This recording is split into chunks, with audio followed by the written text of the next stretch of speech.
Hello, everyone, and welcome to our program today about genetic testing helps determine your risk for prostate cancer. Most people think of genetics as determining your color of your eyes and your complexion and how you may talk and other physical characteristics that we see, how tall or short you are. But it goes deeper than that. And tonight we're going to talk about genetic testing and prostate cancer. My name is Thomas Farrington. I am the president and founder of the Prostate Health Education Network. I welcome all of our viewers tonight. I want to thank you for joining us. I want to thank our sponsors for being with us and supporting this program that we may bring it to our viewers. So thank you all. Thank you, our viewers. Thank you, our sponsors. We're very excited about this program this evening. What I would like to say is that anytime during the presentation, any part of the presentation, feel free to pose a question into the Q&A box. We will hold that question until the end of our program when we will address all of our questions. Also, at the end of the program, you will see a survey box, and we would love to get your input on how you feel we did, what you were able to learn from this program tonight. So please, I ask you to take time to answer the quick survey, which will be no more than just 4 or 5 minutes, and it is anonymous. So you can feel free to say you did great or you didn't do so great, but we just would love to get that feedback from you. It helps us to make sure that we bring the best that we possibly can to you, our viewers. So at this point during our program, I would like to introduce Dr. Keith Crawford. Dr. Crawford is our Director of Clinical Trials and Patient Education. Dr. Crawford will begin with a presentation, after which he will introduce our guest speaker. So Dr. Crawford, I'm pleased to turn this program over to you. Thank you, Tom. And thank you to the audience for attending again our monthly webcast. I hope you will enjoy it and get some information from it. So give me a second and I'll share my slides. And as Tom has mentioned, the topic for this evening is genetic testing helps determine your risk for prostate cancer. Now, this evening, we'll divide it up into 3 different categories. We'll get a genetic overview. We'll hear from our speaker, Justin Lawrence, and then we'll have questions and discussions about what we've discovered today. So under genetics and overview, normally we give you a genetic vocabulary, something that you can get familiar with. These are terms and words that you will hear throughout the presentation. I want you to understand the benefits of genetic testing, the guidelines for germline testing in prostate cancer. Also, what is somatic testing? And why is genetic testing important for Black men? So as you know, I like to show pictures, but we want to bring it down to its simplest level. So when we're thinking of DNA, I want you to think of DNA in your body, in your cells, just like a cookbook. And in this cookbook, you have recipes. So in the case of DNA, instead of recipes, you have genes. Now, these recipes tell you what the combination of, whether it's flour or sugar or eggs and milk combination that you need. The amino acids are what help you construct the final output. In this case, I like peach cobbler, so we're making a peach cobbler, even though I have some cupcakes up here. But in this case, the whole concept here is this. Let's go back to the fact that in DNA, you may have mutations. So you think about these mutations the way you think about typos in the document that you've created or someone's created. And also think about correcting these typos by having a spell check mechanism. In this case, the cells have its own unique mechanism of correcting. Next, also, when we start talking about genetics, I want to bring everybody back and we talk about the chromosomes, and we have 23 chromosomes, and the chromosomes are made up of DNA. Now, these long strands of DNA. And then as you go down a little further, The DNA is made up of genes. So remember, when we think about genetics, this is scientific study of genes and heredity and how certain qualities or traits are passed on from your parents to children as a result of changes in the DNA sequence. So now, and genes are just a segment of DNA that contains the instructions. Like I said before, it's like that recipe for building one or more molecules that help your body work.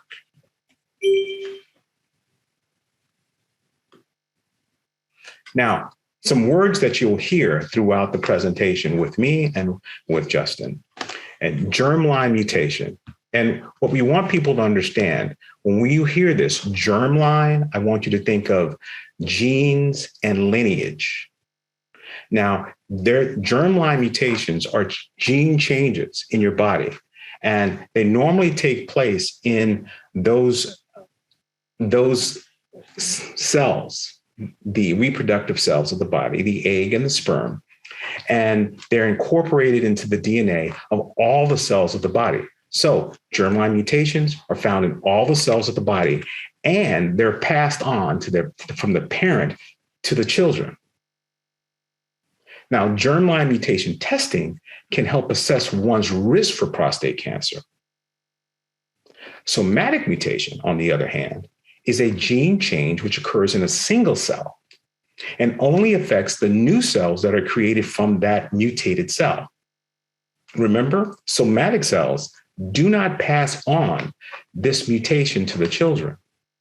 And somatic assessment or somatic testing examines the genes in the prostate cancer specimen to help determine the line of treatment. Now, you'll hear about PARP proteins, and these are proteins that are normally found in the cancerous cell and are responsible for DNA damage repair. But what happens if you have a molecule or a therapy that interferes with damaged DNA repair? There's a class of drugs called PARP inhibitors that prevent these PARP proteins from repairing the DNA damage. Now, this weakens the cancer cell, making it more susceptible to chemotherapy or other treatment options. All of this rolls down to one thing. We're moving to an era of personalized cancer care. And in doing so and knowing this is why it's important for you to understand and know your genetic information, because this will better help you manage your prostate cancer. Another way to look at this, again, germline mutations, genes, lines, lineage. So that means that this is information that's inherited and passed on to your children. Now, 10% of prostate cancer is inherited. Genetic tests assess one's risk for prostate cancer. Somatic mutation, on the other hand, the DNA mutates, but it's not passed to the children. 90% of prostate cancer is from somatic mutation. So genomic testing examines genes and helps predict the prostate cancer behavior. Now, what are the benefits? There are numerous advantages of if you know what genetic mutation and how it links to prostate cancer. So from an individual perspective, you can individually screen. So now you may wish to undergo prostate cancer screening, and it may start at an early age, even if you have no family history. But if you're an African American, normally we're at high risk. So one would suspect that we may want to think about individual screening because we're high risk. Now, but you think about it, just because you may have the gene, do you think your family members could have it? Because remember, certain genes are transferred over, or mutations are transferred over from family members, from parent to child. So even though you may have a BRCA mutation, but your female members of your family may have the same mutation, but that would put them at risk for breast cancer or ovarian cancer. So this is why it's important not to just think about the impact on yourself, but also on family members. Genetic testing can help predict how aggressive prostate cancer might behave and how likely it is to advance or metastasize. And again, we're moving into this precision medicine era where you can individualize or customize your treatment therapies. Term inherited genetics now significantly increases the risk of prostate cancer and may be associated with aggressive disease. So I say it again. These risks, genetic mutations, may be associated with aggressive disease and poor outcomes. And these hereditary information can have implications for other men in your family, as well as other family members. Germline genetic testing. Again, I repeat it. Germline, you're thinking genes, you're thinking of something that's passed on to your children and from a parent. And it is now strongly recommended that patients with advanced metastatic prostate cancer, particularly given the impact on targeted therapies, or clinical trial options, should think about genetic testing.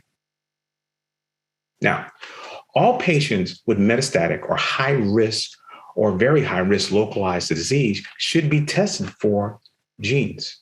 Now, there are in this case, about 8 particular genes. And I want to highlight BRCA1 and BRCA2. Now, you may have heard these names, but just for your understanding, BRCA, BR is breast, and CA stands for cancer. So it's cancer gene 1, breast cancer gene 1, and breast cancer gene 2. That's what we'll focus on today. Now, genetic counselors may suggest testing these additional genes. And in this case, this is HOXB13, which is very interesting, and we may talk about it later. But it's commonly found in people in the earlier stage of disease.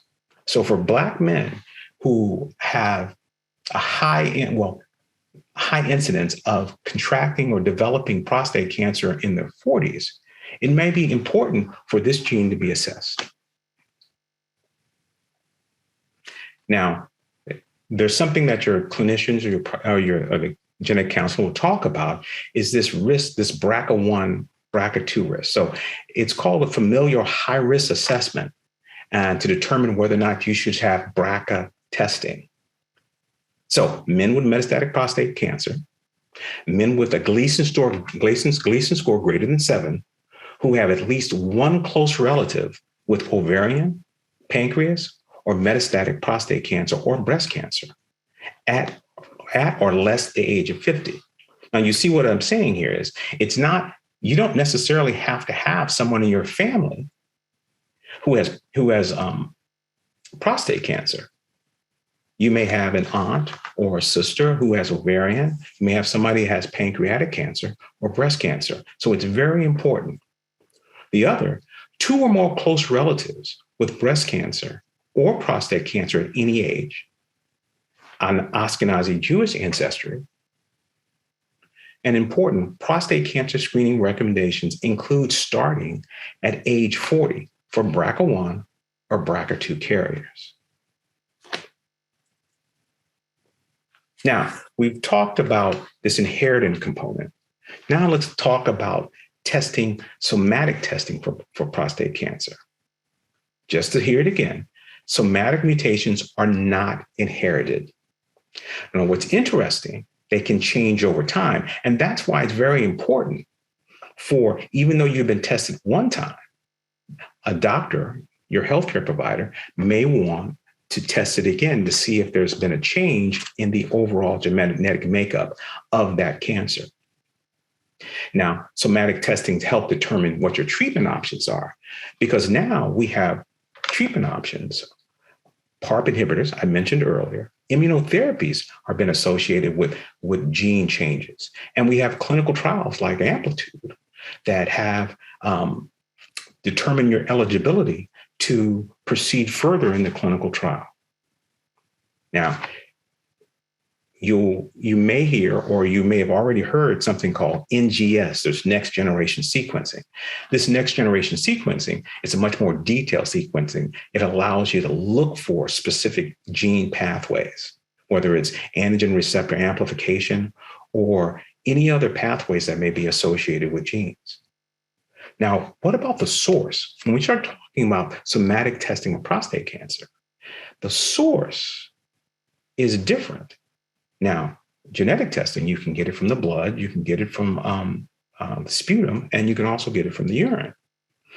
Now, the source for somatic testing is they target primarily the tumor resection. So they may get an old tumor specimen and look, or they have to biopsy your cancer again to get that information.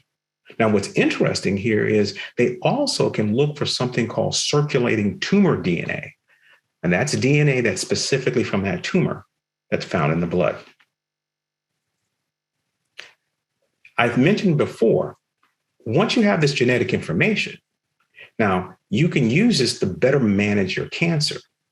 Now, on the right side, left side here, across the top, I'm going to cover like genes, those that have an increased risk, other cancers that are associated with these genes, and that there are combination therapies like PARP inhibitors plus a chemotherapy, immunotherapy, and also preventive screening. So these 8 genes, if you follow the check marks, but again, we're focusing on these BRCA1 and BRCA2, but these other 4 genes here can play a role in your management. But the first 2 are important. And I just want to highlight again, you may have BRCA1. This increases your risk, but it could increase the risk of someone in your family to have breast, ovarian, or pancreatic. So again, you can use genetic testing to help not only manage the treatment that's available. Now, do you want PARP versus a chemotherapy, PARP inhibitor versus chemotherapy, or immunotherapy, immuno-oncology based therapies? So that's kind of the take-home message there. You can screen, be preventive and predictive, or you could better manage your treatment. So the question is, why should Black men get genetically tested? That's your big question. I mean, we know Black men are known to have an increased risk of being diagnosed and dying from prostate cancer. Now, Black men are more likely than Caucasian American or Asian American counterparts to have a broad range of genetic changes that increase the risk of developing prostate cancer. Genetic testing is beneficial for identifying Black men with metastatic castration-resistant prostate cancer who could benefit from these new therapies. And remember, we're talking about these mutations, BRCA1, BRCA2. Now we can determine who's eligible to use these, because the FDA in 2020 approved rucaparib and olaparib, these 2 therapies for the treatment of metastatic castration-resistant prostate cancer. Now, there exists, and this is what a lot of people don't understand, and this is why Finn is pushing this. We recognize that there's a disparity that exists when it comes to Black men and prostate cancer. And this is a large racial disparity. What's interesting is this, and this is what we want to emphasize. Prostate cancer, one, is highly inheritable disease. Now, this is a large disparity that exists across racial and ethnic groups. African-American men are at increased risk of being diagnosed and dying from prostate cancer. Prostate cancer incidence varies across racial groups and is approximately 75% higher in African-American men, but 45% lower in African and Asian American men when you compare that to Caucasian men or non-Hispanic white men. Very important. So now you're starting to see this disparity, the difference genetically, and how the disease behaves. African-American men are more likely than their Caucasian or Asian counterparts to have a range of genetic changes that increases their risk for developing prostate cancer. Now, we know that age, family history of prostate cancer, and germline mutations are the most established risk factors for prostate cancer.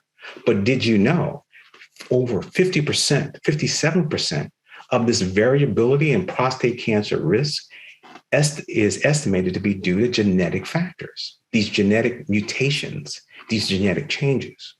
So we hypothesize, like others, that genetic factors may contribute to this disparity in African-American men when it comes to prostate cancer. You may ask, well, then why should Black men participate in clinical trials? And this is to point out the human genome. We sequenced all the genes of the body. It finished in 2003. And from 2003 to 2022, almost 19 years, we have been able to identify these cancer risk locations. But the problem is a lot of the research have been done on people of European ancestry, about greater than 80%. And then next in line for these risk locations in the body are those people of Asian ancestry, East Asian ancestry. And then there's a collection of multi-ethnic data points that exist. But African-American and Latin Americans only have about 1% of this information from them. And this is just a drive point, is that this is why Black men need to participate in clinical trial research. So let us begin to stop closing this gap. So our takeaway, germline mutations are gene changes found in every cell in your body and are passed on from parent to child. Germline, passed on from parent to child. Somatic mutation are gene changes which are restricted to a single cell and are not passed on to their children. PARP inhibitors are a class of drugs that prevent PARP proteins from repairing the DNA damage and weakens the cancer cell, making it more susceptible to chemotherapy, immunotherapy, and other treatment options. Men with metastatic castration-resistant prostate cancer who have BRCA1 or BRCA2 mutations may be eligible for treatment with PARP inhibitors. And just remember, I'm not going to give you all the genes, but there are other mutated genes that you need to be aware of that may make you eligible for some of these new therapies. And lastly, Black men are more likely than Caucasian or their Asian counterparts to have a range of genetic changes that increase their risk of developing prostate cancer. Now, that's a lot of information, but that's a lot of information to digest. But that's why it's important for us to kind of bring on a specialist. And that's why there's a genetic counselor. The genetic counselor is a person who's responsible for helping guide you through this difficult testing and better understanding how genes impact your disease. Now, Justin Lorenz, he's a genetic counselor from Sunnybrook Odette Cancer Center. Now, I'm going to hand this off to him because he's going to take everything that I take, all this complicated information that I gave you, and he's going to take it from there. Justin? Thank you so much, Dr. Crawford. That was a brilliant presentation. It was, I feel like a little intimidated speaking after you. I thought you did an excellent job, and you really kind of narrowed down some really challenging concepts. I think that this format of having you go through some of these terms, I've never really seen it being done before, and I think that it's a brilliant way of increasing exposure and confidence to this type of really technical information. And so thank you very much for that. It's my pleasure to speak to you today. I'm a genetic counselor, and I'm speaking on behalf of Promise, which is a registry. And another kind of term, I guess, to throw out there is this term registry, which essentially is a group of individuals who are being studied. And this group shares something in common.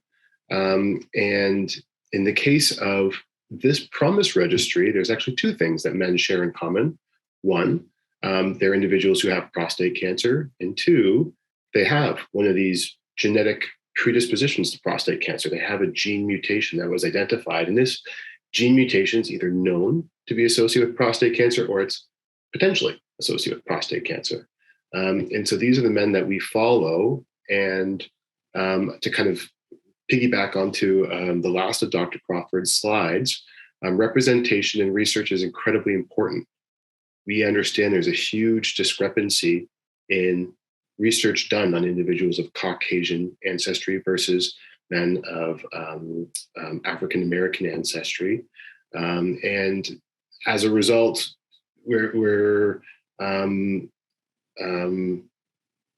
programs want to kind of decrease that divide, and so getting individuals to participate in research will help us answer questions that can be meaningful to everybody. A lot of the research that we do, certain genes are just found in individuals of Caucasian ancestry. If we do more research in Black men, we may find these exact, or different variants that are just present in the Black community. We'll never know that unless we do lots of research with big groups of men who are involved. So our team, I noticed one of the sponsors for this talk is ACT, or Advancing Cancer Treatment. We also work with Prostate Cancer Clinical Trials Consortium.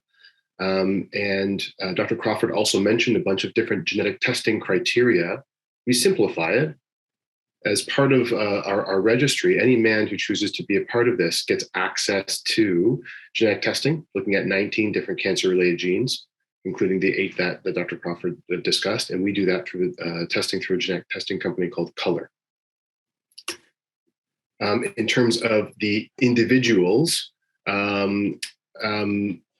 Dr. Heather Chang from the University of Washington, Dr. Channing Poller from Johns Hopkins University, myself, I'm a genetic counselor from Toronto.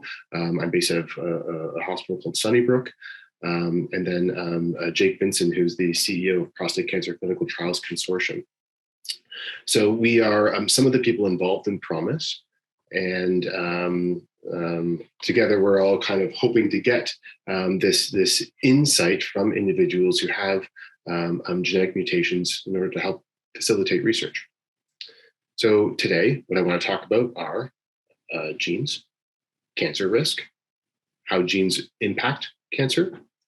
I want to talk about genetic testing, and I typically just save the word PARP for later on, but PARP inhibitors are kind of one aspect of how management can be changed based on genetics. But even whether or not someone pursues surgery versus radiation versus active surveillance, genes can help clinicians make these decisions.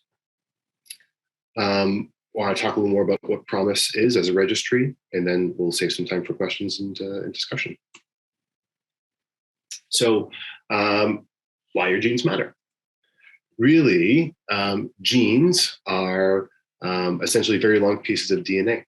Each gene has a job, and as described, the job can be, dictating height, eye color. It can be associated with a myriad of different things. But really, when it comes to the world of cancer, I'm interested in the genes that protect us from cancer. I call them cancer protecting genes. Everybody has these genes. In most people, these genes are working great, and they are doing their job of protecting us from cancer. Some individuals have mistakes or mutations in these genes. Mutations, also mistakes, to go to Dr. Crawford's analogy, are typos. And mutations, most of the time, are acquired throughout our existence. There's 20,000, or there's billions of cells that make people. And as we, as a mass of cells, walk through life over the years, we get exposed to UV radiation. We get exposed to chemical exposures through smoking, through pollution in the environment. And these changes can modify the DNA in our lung cells, in our skin cells, in our eye cells, in our prostate cells. And these healthy cells that used to have perfect genes with no typos or mutations may start over time collecting some gene mistakes and mutations. As cells divide and grow, there could be mistakes and mutations that occur there. It's like taking a piece of paper and photocopying it 1,000 times. By the 1,000th copy, there might be some buzzed out areas that are unclear. Mutations occur by random chance. And so if you compare the mutations in all the cells of a little baby to that of an 80-year-old, and we take a skin sample, I can tell you, the skin sample of that baby, those cells are going to be perfectly, great with no mistakes or mutations. The skin sample of an 80-year-old, they're going to have 80 years worth of mutation accumulation in those skin cells.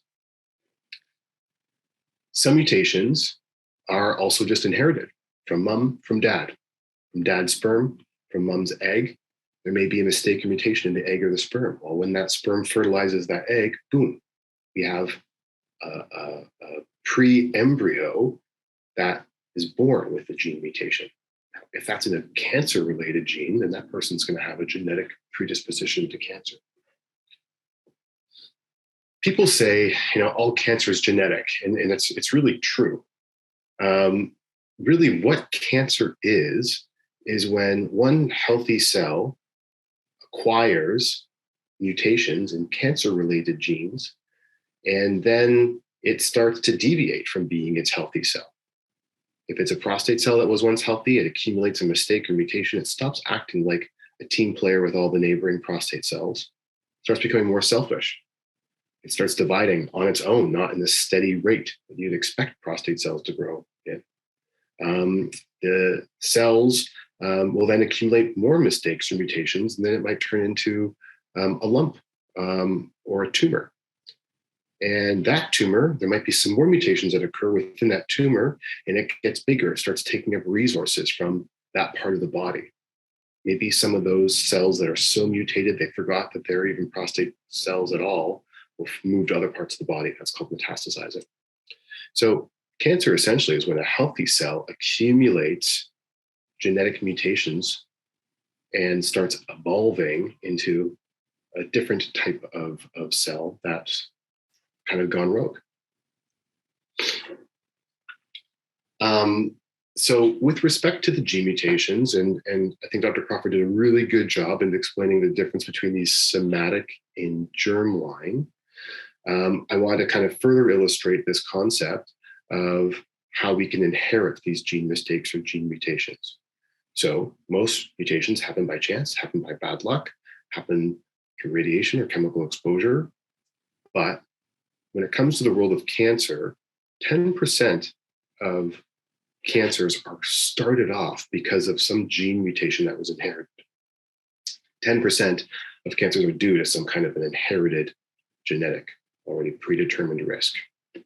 So what I have here is an example. I have a woman and a man dictated by those icons up there. And then under the woman, there's 2 copies of a gene. Now we get 1 copy of our genes from mom's egg, the other copy of our genes from dad's sperm. So we have 2 copies of every gene. And for her, both copies are working just fine. For the man, 1 copy is just fine, but the other copy has this red patch on it. And I'm going to say that's a mutation. So 1 copy of his genes has a mutation in it. Now let's say these are cancer protecting genes. This man has a mutation in 1 copy of his gene, and he's genetically predisposed to cancer because of that, because he has this mistake or mutation in the cancer protecting gene. Now, when they go on to have kids, mom's going to pass on either 1 copy of her genes or the other. It's a 50-50, but it doesn't matter. Both of her copies are working just fine. Dad, however, he's going to pass on 1 copy or the other. However, 1 copy and half of his sperm is going to have a mutation, but the other copy and the other half of the sperm is not. It's a 50-50 over which sperm will fertilize the egg, and that might dictate if the child inherits that gene mistake or mutation.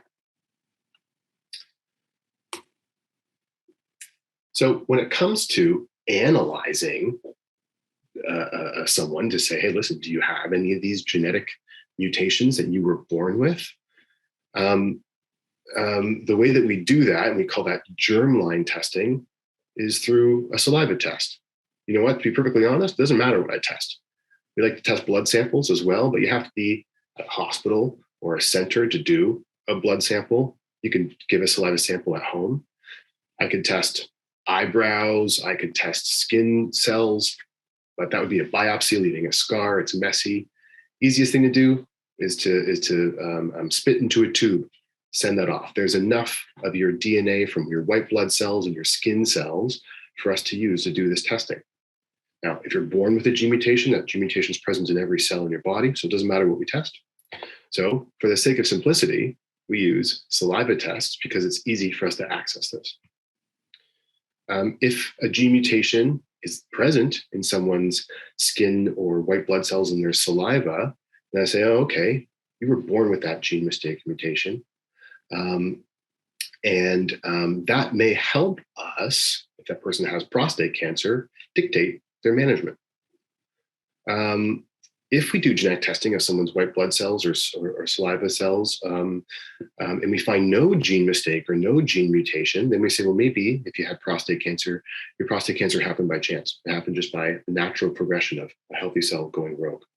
And there's not this genetic predisposition that you inherited from mom or from dad.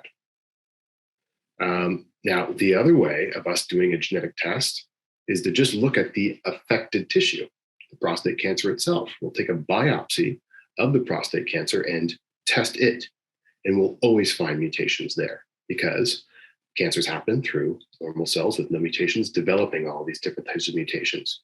And depending upon the mutations present, we may be able to do this specialized care. Now, this tissue testing is used by doctors to decide how we're going to manage you in terms of therapy. The germline testing can open up a whole bunch of different doors. It can help us with therapy. It can give us insight into, are you at risk for other gene mutations based on this finding? What about implications for family members now, children, siblings, parents, cousins? So there's two types, tissue testing or somatic testing and germline testing. So when it comes to testing, we can use, like I said before, blood, saliva, skin biopsies, doesn't matter. We use saliva because it's easiest. And basically people spit into a tube and then send that off to a laboratory and we get results back in a few weeks. Pretty simple process. It used to be very complicated, but nowadays we're doing a pretty good job in making things as simple as possible. So how does this impact someone? So looking at the typical kind of journey, we identify something like prostate cancer, oftentimes through screening, PSA testing. Sometimes it can be picked up because someone's symptomatic. And then we do a diagnostic test. Sometimes just a PSA can be diagnostic. Oftentimes a biopsy is required for us to identify prostate or say that someone has prostate cancer.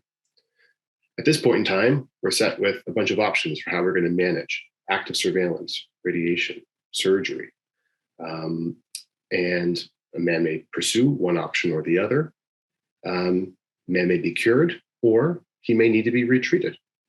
And so the genetic story can actually help influence treatment choices.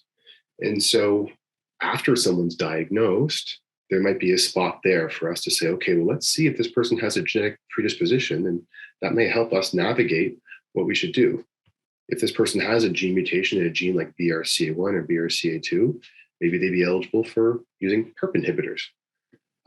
If this person has a gene mutation in BRCA2, I know his prostate cancer is going to be more aggressive. Maybe he's not a good candidate for active surveillance. And if I was to do a treatment, maybe I'd be more inclined to do a prostatectomy so I could do a full pathology review of the prostate. And so these would be things that oncologists would want to start thinking about. And for us patients who have prostate cancer, another tool in our toolbox in terms of how we can help navigate our journey. So that's where people like me come in, genetic counselors. My job is to explain this whole process of genetic testing. We usually facilitate genetic testing. And nowadays, we're really on the back end. Once someone has a gene result or genetic test result, we can get in there and really talk about the implications of this for an individual, for the family. And so we try to kind of make sense of this kind of crazy genetic journey that a lot more people are going to. So one example, there's a couple examples that are out there of how genetic testing can kind of lead to more targeted therapies. And one of them is Angelina Jolie. Okay, I'm bringing up Angelina Jolie and I'm talking about prostate cancer. How does that make sense? It's really important, actually, because the same gene that she has, which is the BRCA1 gene, that increases her risk for breast cancer, which can be up to 80% lifetime risk for ovarian cancer. And the reason why she got testing is because her mother had ovarian cancer and was found to have this gene mutation. Well, Angelina Jolie did testing, found out that she had this gene mutation. And as a result, she took action. She had both breasts removed in reconstructive surgery. She had her ovaries removed, and she normalized this process for a lot of people. In Canada and the US, rates for genetic testing doubled and stayed that way after Angelina Jolie wrote her op-ed. She put these genes, BRCA1 and BRCA2, on people's radar. And as a result, we're seeing much higher rates of interest in having this genetic testing to help make medical decisions. For men, we don't do anything preventatively. We don't do any preventive surgeries or removals of the prostate when we see this. Instead, if men are found to have these gene mutations, they are at elevated risk, as Dr. Crawford said, for other cancers. For guys, I think about pancreatic cancer, prostate cancer, I think about male breast cancer. And so not just the prostate story, but there's a couple other cancers that we could be screening for and kind of get an edge on so that we're not caught necessarily by surprise. So how many prostate cancers actually have these gene mutations? What we know is that in men who have metastatic prostate cancer, that's prostate cancer that's spread, there's a study that came out in 2018 and showed 10% of men, a little bit more, of 12% of men who have metastatic prostate cancer have one of these gene mutations. And that's really important because men with metastatic prostate cancer, maybe at some point in time, they may be considering PARP inhibitors, and PARP inhibitors work in men with BRCA1, BRCA2, ATM mutations. People who have localized cancer, about 5%. And so by gaining this insight, we can kind of get an understanding of how to manage our risk, but also, at least through this PROMISE study, if any man has any stage of prostate cancer, they're eligible to get genetic testing done to see if they have any of these gene mistakes or mutations. Currently, today, we kind of do a one size fits all method when it comes to treatment. Every person gets that same treatment. Depending upon how they respond, we may react and do things differently. In this world of genetic, using genetic information, we may realize right up front, we can already move people in the directions of the best treatment for them based on their underlying genetics. And so the PROMISE registry is one way to help kind of create that future. I want to... When I was diagnosed with... Bring up James's story. I just want to double check that the audio is working for him. Did I get confirmation of that? Prostate cancer. I was thrown into the process of, great. What do I do now? Thank you. So I went to my doctor and she said, let's look at your family history.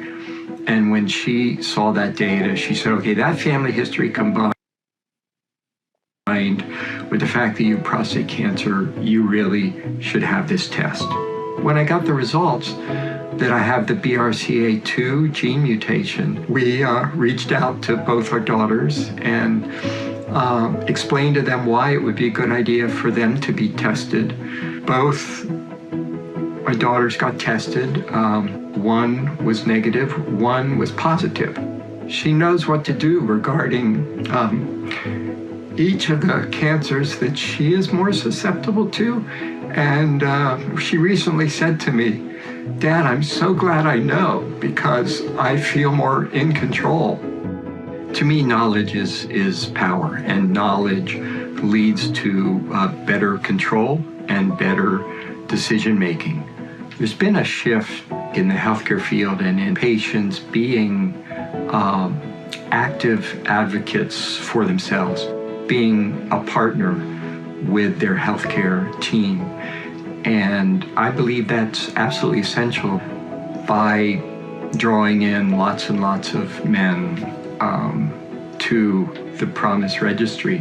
More rare mutations can be found and treatments can be targeted for those individuals. There's so much work for all of us to do so that people have the information to make informed decisions.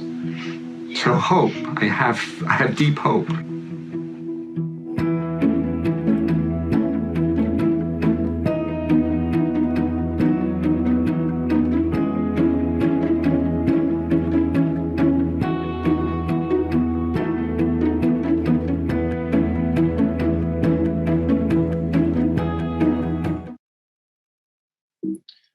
So that was a James story. Let's see if I can exit full screen. There we go. To kind of give some sense of implications for family, implications for an individual, and really what we're trying to do and keep help research move in the direction towards. When I was diagnosed. So the PROMIS Registry, it stands for a Prostate Cancer Registry of Outcomes in Germline Mutations for Improved Survival and Treatment Effectiveness. Really, we have another good video that kind of talks more about the registry in and of itself, and I want to slide you to, and then I promise I'll stop with the videos. Over 4 million American men are fighting prostate cancer. For many, the disease was written into their genes, but so are instructions to help us discover more about prostate cancer, how to treat it, and your own family's risk of developing the disease. That's why learning more about the genes of men with prostate cancer is so important. And it's why PROMIS was formed. PROMIS is a registry of prostate cancer patients who've joined a research study to advance knowledge about the role our genes can play in health outcomes. It's a collaboration between you, your doctor, and researchers from Johns Hopkins University and the University of Washington. We're asking prostate cancer patients to share their genetic information, their DNA. Your DNA could unlock knowledge about prostate cancer, guide the discovery of new ways to treat it, and help to predict your family's risk of developing it. PROMIS is completely free. Your information will only be used for research and will never be sold to a third party. And you don't have to leave your healthcare provider or even your house. Joining PROMIS is simple. 1. Get registered. Learn if PROMIS is right for you and register online. 2. Get the DNA kit. We'll send you a DNA test kit. A saliva sample is all we need. And 3. Get results. You'll receive information tailored to your DNA that helps you understand your disease better. Get started today.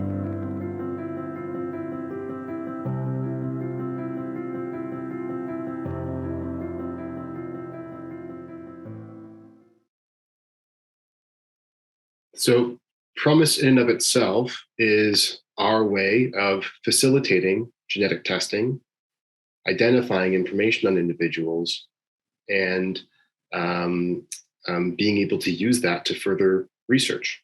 If a group of men have a similar type of prostate cancer and they all carry the same genetic variant, what we may not have thought was significant, we may look back and say, have we just identified some other different aspect of this gene that we didn't otherwise think? Or could a group of men who get prostate cancer earlier in life, and they all had this same genetic variant in the gene BRCA2 or ATM, could we say, maybe we should be able to treat all men who have this gene mutation differently because of what we learned through understanding people's experiences who have this gene mutation? So we're looking to do new research that will increase precision medicine that helps in the fight against prostate cancer. We collaborate with physicians, genetics, patients, researchers, all trying to row in the same direction to be able to improve care and also gain insights, not just for our generation, but for the next generation. As the video kind of said, there are more than 4 million American men who are fighting prostate cancer. When we do a program like this, we'll be able to get a great, portion of people to participate. And what we want is for a big chunk of that to be men who are not of Caucasian ancestry. I'd like to have more people who are Black or Asian participate in these trials so that we have pretty even distribution and understanding of how these genes impact everybody, because we know there are these subtle differences. So really how this PROMIS registry works is individuals sign on, fill out a questionnaire, give some health insights. We send over a saliva kit that men can spit into a tube, essentially, send it back off, and then they get a genetic test result back. When they get the genetic test result back, they have a conversation with a genetic counselor. So should they choose, I always recommend that people do speak with a genetic counselor. to learn about how that genetic test result impacts them, family. Men who have gene mutations that are identified are eligible to participate. The genetic counseling piece of this, and this is something that Dr. Crawford kind of already brought attention to, but it helps do things that we've already kind of done, try to simplify some of these concepts of genetics and inherited risk for cancer. But it also gives us one-on-one time to ask questions and have questions answered. It empowers individuals to start making informed decisions about their own health. It gives us insight into the family to see whether or not women who share the same gene may have elevated risk for things like breast cancer. And maybe they need to start breast cancer screening earlier than someone in the general population. Or could also say, hey, if you have the gene mutation, maybe you don't pass it on to your son. And he's maybe exempt from this risk of cancer. And his cancer just is not elevated, it's just the general population risk. So we can gain these insights if we can understand why cancer happens. We can maybe start predicting who else is at risk and who's also not at risk. So with respect to this, registering online, providing a saliva sample, this can all be done from home. You keep your same doctor, everything's done for free. Benefits are that we get a genetic test result out of this. There's no need to meet any criteria. The only criteria is that you have prostate cancer. You get genetic counseling to describe what your result means in the context of your cancer story. Information that can impact treatment. As being part of this registry, we'll give you constant updates on prostate cancer, findings that we have from our research, as well as other research protocols that people could be eligible for. Ultimately, we're doing this to help further treatments and use this as a foundation to do more research studies. If you're interested in being involved and getting genetic testing done and signing up for the registry, we're at prostatecancerpromise.org. And that's all that I have to talk with you about today. Thank you, Justin. And that's great. And I really like the way you went through it. And again, it's a very complicated topic, but I like this tag team approach because there are words that they've heard that you repeated. So I was always taught, tell them what you're going to tell them what you told them. So I believe that's what we basically told them. So I had a few questions that had come up. Okay, now I just wanted to accentuate something. Did you say that the test is free? Is that free with my insurance or just with some insurance involvement? No, and so it's we have the funding to offer 5,000 genetic tests. Kind of a first come, first serve. Okay. Well, that's important. So what you're trying to tell me is that it's free. I just want to repeat it again. Yeah, and Black men especially, and men who are at high risk should really be thinking about this. When it comes to, even now, a lot of criteria, for example, any man who has metastatic prostate cancer would be eligible to get testing like this done. But sometimes, the routes with which pursuing it can be confusing. This is a simple thing. You just get a test kit sent right to your home. You provide that saliva sample, you send it back, you get your result, you have a conversation with a genetic counselor about it, and then that gets integrated into your oncologist or treating physician has this new piece of insight for you that they didn't have before. It's that aspect of, being a bit of an advocate for yourself. If this isn't something that is already on your oncologist's radar, put it on their radar. Now, just to be clear, what about, do I need to contact my doctor, or does he or she have any say so? Or because sometimes it's very difficult. My doctors, the healthcare providers are kind of backlogged and it may take a long time. So is there any reason why they have to give approval or anything like that? No, and so this is something that can be facilitated on someone's own. We just need To answer some of the medical questions, we'd like to know who the medical provider is. So that's optional information to provide. But we need confirmation that an individual has prostate cancer. That's our biggest kind of criteria for getting this process facilitated. Now, are we talking about, well, what about people who are active surveillance, who have not yet been biopsied, but then may have a family history? Yeah.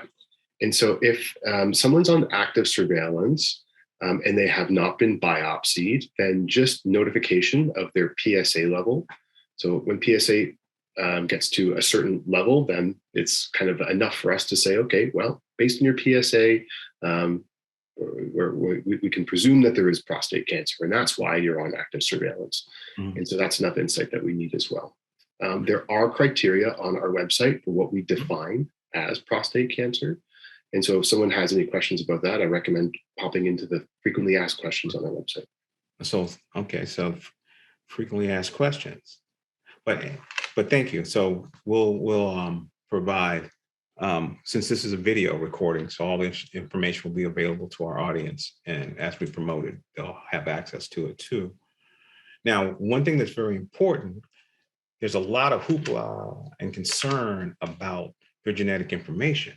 Now, is it safe? Yep. And so the US has the Genetic Non-Information or the Genetic Information Act. It's called GINA. And essentially what this does is it prevents health insurance from using this information against you in most employer insurance.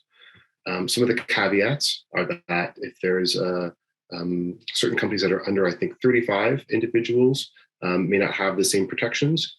And then some life insurance companies, the Genetic Non-Discrimination Act may not have as much protections, but against health insurance that we are protected. Okay, so it's free. Okay, and if I have prostate cancer, then I could take advantage of it, and I'm protected from insurance companies refusing to provide me health coverage. Okay, and then so that's, everything you say there is, why would you not get tested? And so with this, I mean, we know that we're it's kind of like, as I said before, a first come, first serve. And we're interested in making sure that the people who are coming are those who we feel need to be more represented in the research community. The more people that we get, the faster we can start getting this wheel turning and start being involved and facilitating our own research studies. So the important piece to this is really identifying individuals who have gene mutations. Now, we're talking about those numbers. 10% of men with metastatic prostate cancer have a genetic mutation that increases their risk. 5% of guys with intermediate prostate cancer. These aren't huge numbers. And so of those 5,000 men, we're expecting to maybe have 500 who will be involved in our registry that we can start getting these insights from. But I also want to say that some people may already have a gene mutation. They may already recognize that. They may have already gone through genetic testing. And so these individuals can still participate in the PROMISE registry so that they can get access to other clinical trials that they could be eligible for, get access to research studies, get access to our newsletter that gives updates on what's going on in the community. But they would have to redo the testing process. So they may, one man may already say, yeah, I already have a BRCA2 gene mutation, but they would still do the same thing, register on the website. They would still get the saliva kit sent to them. It's spit into the saliva tube, send it off, and the genetic test would come back, would say BRCA2, and they'd say, yeah, I know. But now they're involved in the PROMISE registry. But and there's something that's very important too, and I think just to highlight that is, at any time, the participant gives you approval to get information from your doctor. You just can't go out and just contact his doctor, right? Absolutely not. And so everything is what's provided to us. And so it's totally up to the participant to kind of dictate which information we can access. Now, I found that something that was important in my presentation, portion of the presentation. I was only I was talking about 8 to 13 different genes. Yeah. Now, I mean, that's not really a lot of genes. How many genes are you guys testing for? Yeah. So we used to be testing for 30, but with our ever evolving landscape, now it's 29 different genes that are related to prostate cancer. Now, the reason why there's so many others is because there's still a lot that we don't know. And that's the reason why registries like this exist. Maybe some of these, there's on that list looking at RAD51C, RAD51D. You mentioned the gene HOXB13.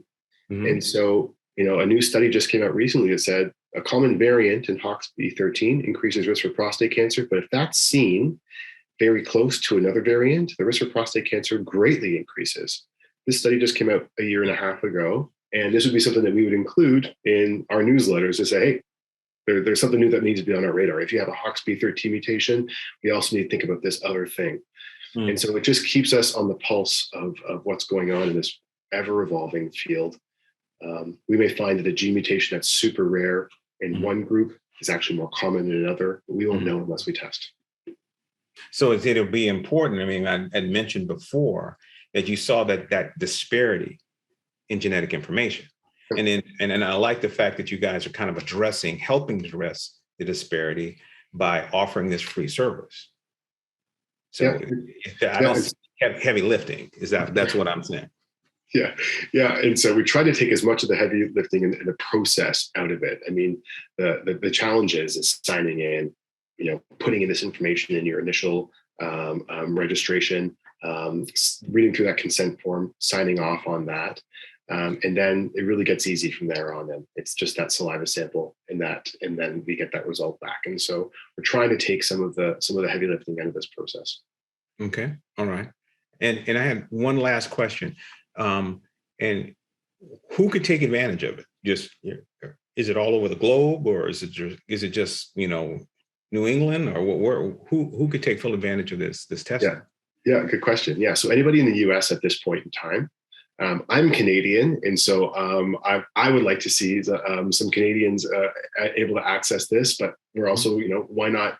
If we're going to go international, why not have individuals from the UK, individuals from Europe also access? And so we're starting here because we want the representation. We want to be able to give insights to the American population, but ultimately we want to learn about these genes. And so they don't just impact people from the US, they impact people everywhere. But we're starting here. Tom, did you have a question or? Yeah, we have a few more questions from our audience. You mentioned that there was an effort to sequence the DNA of men, but they were primarily European background. Is there a similar effort to sequence the DNA of African American men? Also, how safe is my data if I submit my DNA to Promise? Yeah, and so really good questions. So the effort to sequence, to test men of European background, there's this bias that we see within, medicine is that a lot of research studies we're seeing this gross over representation of individuals of Caucasian ancestry that doesn't match the representation that we see in community, in practice, in medicine. And so there's this intrinsic bias, and we would like to be able to address this. And so the reason why we're giving this talk is one of the reasons to do that. The same techniques, the same testing, the same sequencing applies to anybody. It's just that there's just been so fewer people of African American ancestry who have participated in research studies, and for reasons that are pretty complex. Tom, I wanted to add on to something else too, and that was I remember I had mentioned that we did these complete sequencing of the human genome, and that was completed in 2003. But over the past 19 years, I mean, it costs billions of dollars to sequence one human. But now technology's evolved where there are areas where under $1,000, instead of having to sequence guess, people have the ability, and they're trying to approach under 500 places that will do a complete genome sequence, your own personal genome sequence, for under $500. Yeah. So it's not a need to have each person can now, or we're approaching it, hopefully, where it's like sub $200. So it's almost every person will have the ability to know specifically their complete genome, and we won't have to worry about trying to sequence, large numbers of African people, African ancestry or Asian ancestry or Spanish ancestry, because the prices to do that has dropped significantly. Thank you, Dr. Crawford. Another question: how is PROMIS communicating with the men that participate in the study about how the study is going? Oftentimes, this is a comment, minorities are not made aware of what has been done with their samples. Yeah, it's a really great question. And so we have a newsletter that we give out. I want to say it's monthly. I think it's maybe a few times a year. Essentially, with what's being done with an individual sample is the generation of that genetic test result.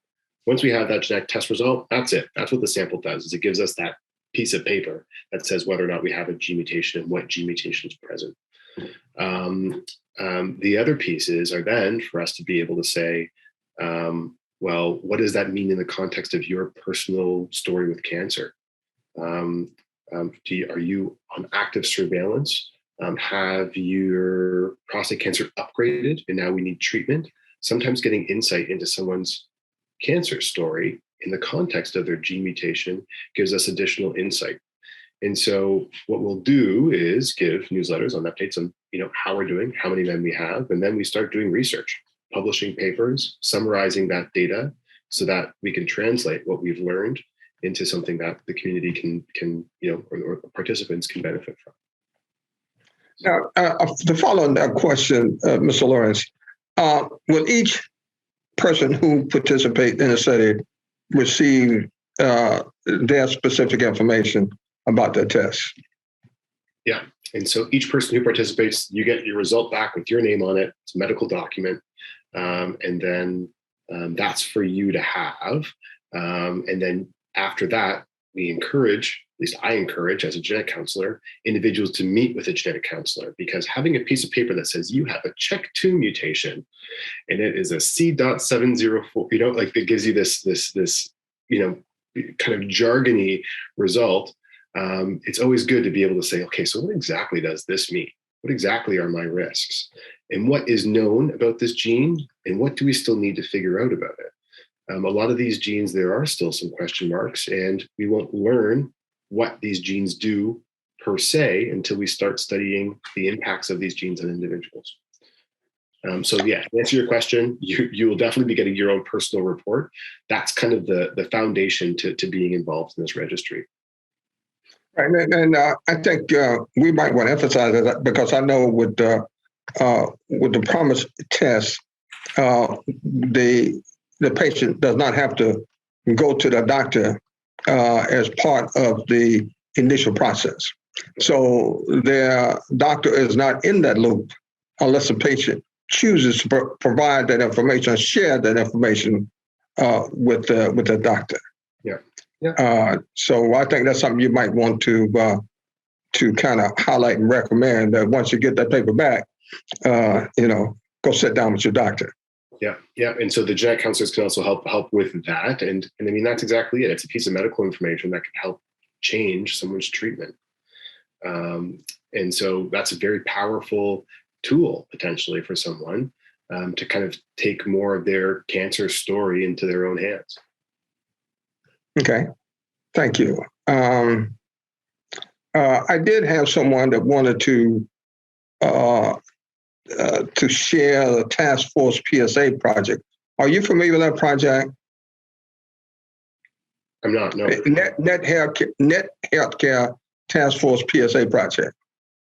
No, I'm not, but I'm okay. Very interested. Dr. Richard Hackner asked that question. Dr. Hackney, you want to know how can we partner? What I'll do is we will provide Mr. Lawrence's email address to you, and you all can communicate about that. Yeah, I'd very value that. Thank you. Thank you very much. Okay. Let's see. I did see something else. One is the service available to Black men in Canada. Yeah, it's not available to anybody in Canada, and so I would love it to be. We're not international at this time, and so once we open the doors internationally, yeah, I mean, I'm gonna. There's an organization that I know of called the Walnut Foundation here in Toronto, and I'll just bang on their doors and let them know that this is up and running. And so once we do open it up internationally, then please know that we'll be talking and giving presentations like this to let people aware of that this opportunity exists.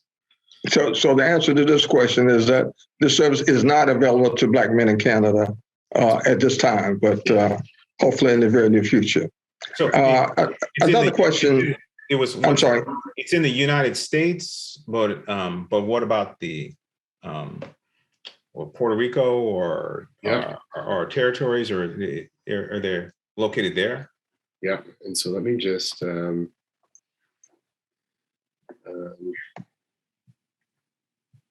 can clarify that right now.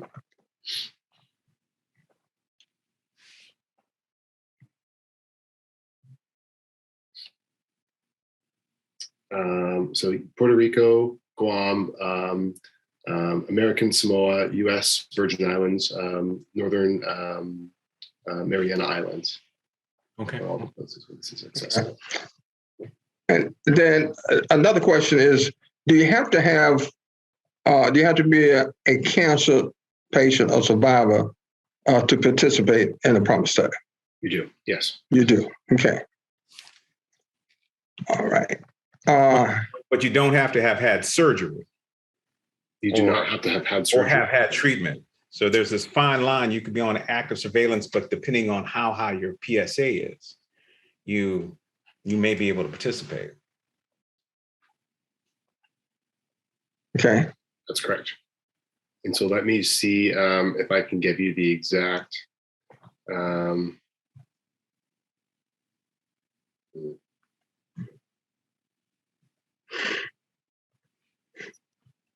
Yeah, so PSA higher than 100, tissue biopsy, or radiographic evidence of prostate cancer. Just to clarify that we may have to adjust for, you know how the deciliter versus microliter. So it may be a PSA of 1. Yeah, sorry. Yeah, very good. Yeah. Nanograms per deciliter. Okay. Those are all the questions that I see, Dr. Crawford, Ms. Lawrence, from the audience. So do you all have anything that you would like to share with our audience before we move on to our next step in our program? I just want to thank you for giving me, the opportunity to speak. It's an honor and a privilege to be able to share this information and to have you as an audience for this talk. And so thank you very much. Ms. Lawrence, thank you so much for being our speaker this evening. Great presentation. I'm sure very beneficial to those who tune in. And Dr. Crawford, as always, the number of comments about how your presentation helped people understand some of these complicated terms. So thank you, Dr. Crawford, and thank you, Mr. Lawrence, for your presentation. Yeah. Now, I would like to say to the audience, it is time for you to give us your feedback with our survey. So, Jerry, can you release the poll, and you will see in front of you survey questions. There are 10 questions, and I think they are pretty straightforward. So please take the time to answer these for us. And as I said at the beginning, they will really help us better understand how to make our programs more effective for you. So I will, while you're completing that, I would just like to say that Finn has a number of programs that are ongoing. And we our 18th annual African American Prostate Cancer Disparities Summit will kick off on September the 7th. And so I want you to be aware of that. Mark that date, mark those dates as September the 7th. Our first session will be 2.5 hours, September the 14th, 21st, and 28th. 4 virtual sessions for our 18th annual African American Prostate Cancer Disparities Summit. So please mark your calendars for those. Also, we are launching our 3rd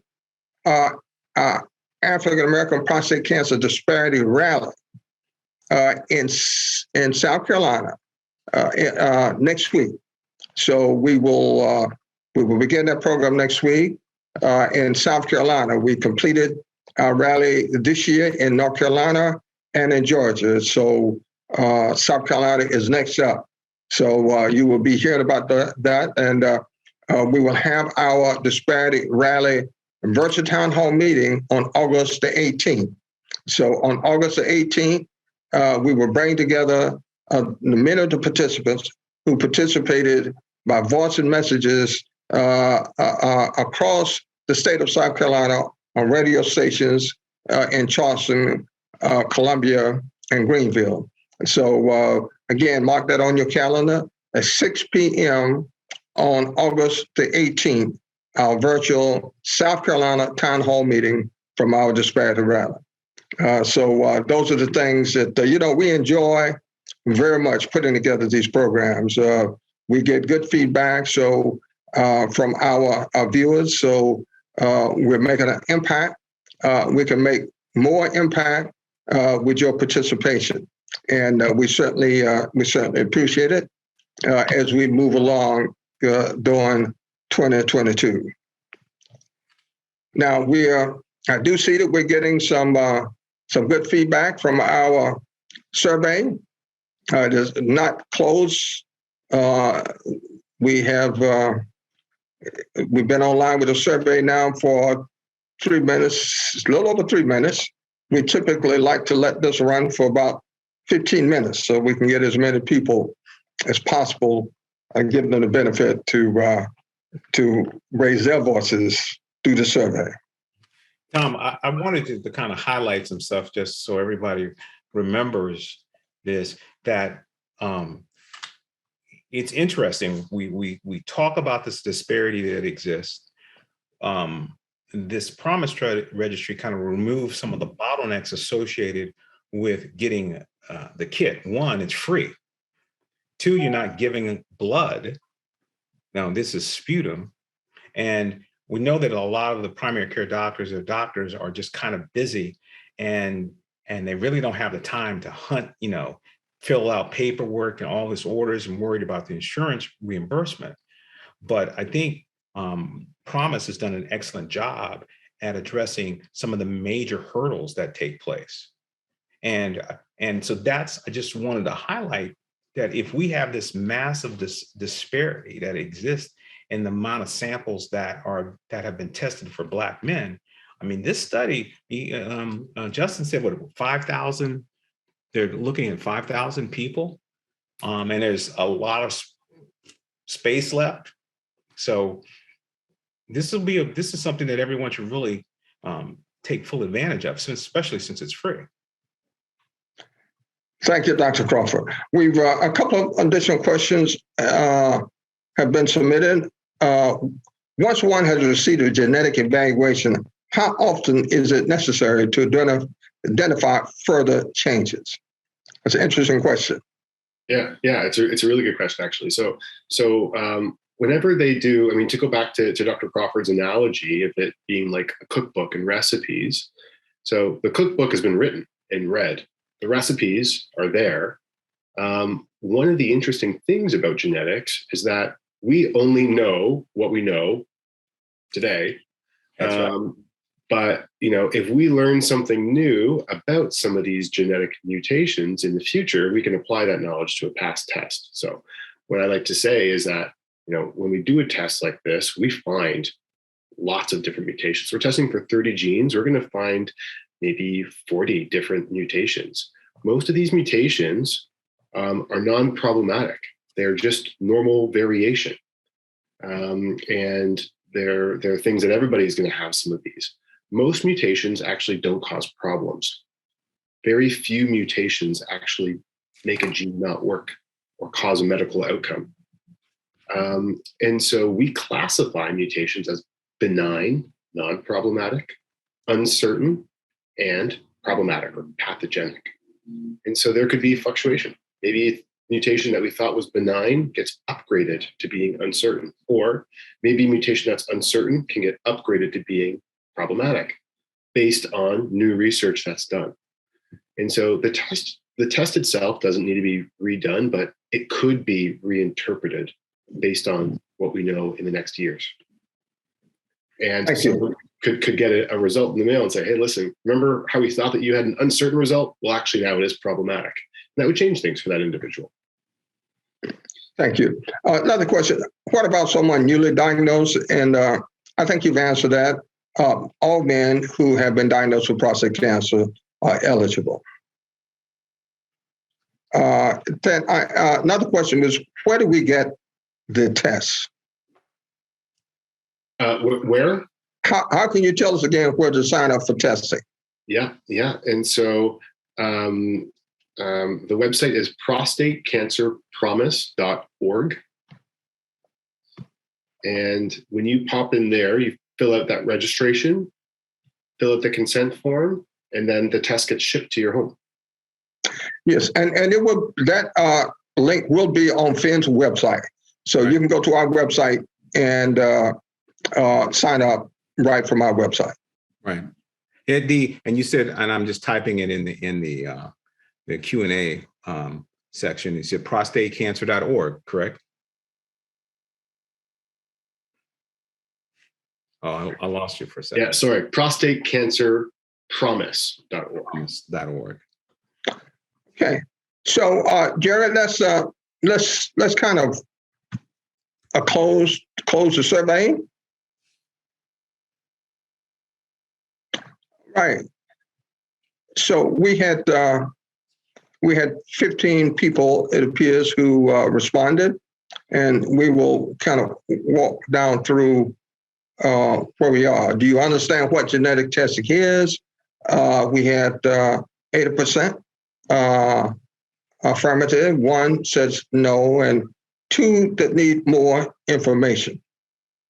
Again, I will encourage you to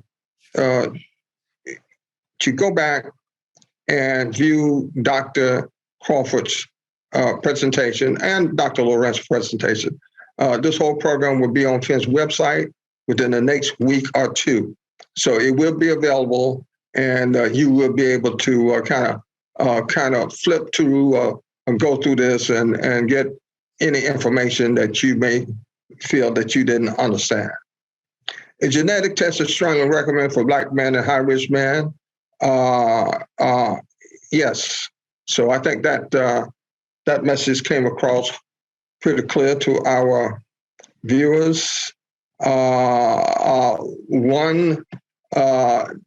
need more information. Again, I would recommend that you view this presentation again. Is an inherited mutation the same as germline mutation?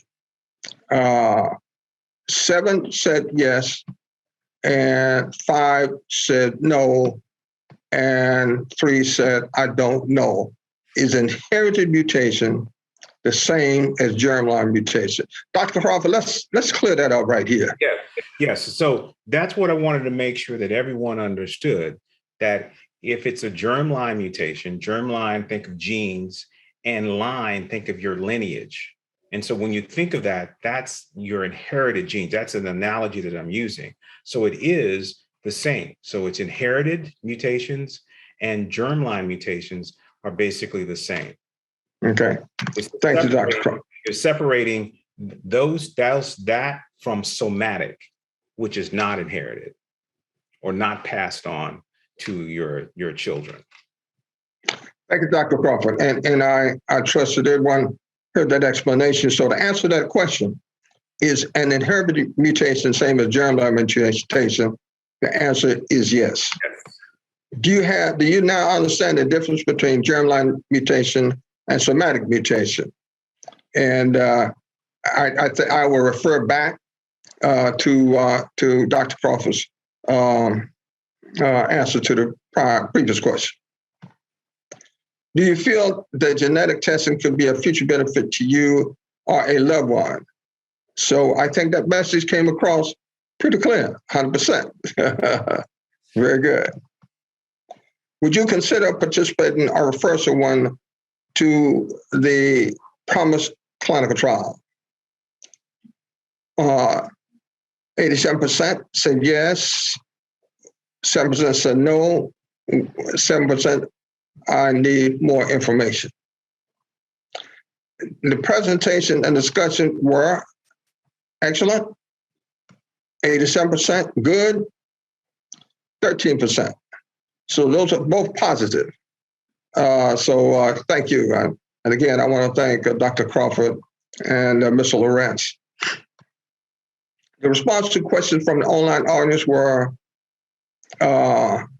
excellent, good. So again, thank you for the clarity in responding to the audience questions. And that's a good score. Many times, and this is an area that oftentimes we will see not a score not as high as 80%. But I'm pleased to see that the audience felt that we addressed their questions thoroughly. Overall, how satisfied were you with the webinar?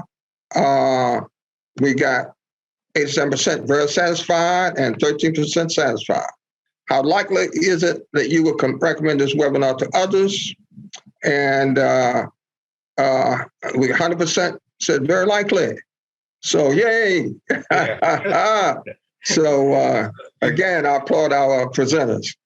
And what I would like to do, I would like to end this program by again saying thank you to our audience, thank you to our presenters, and thank you to our sponsors for making this program possible. And with that, I would like to say good night, and we will see you at the next fan event. All right. Thank you.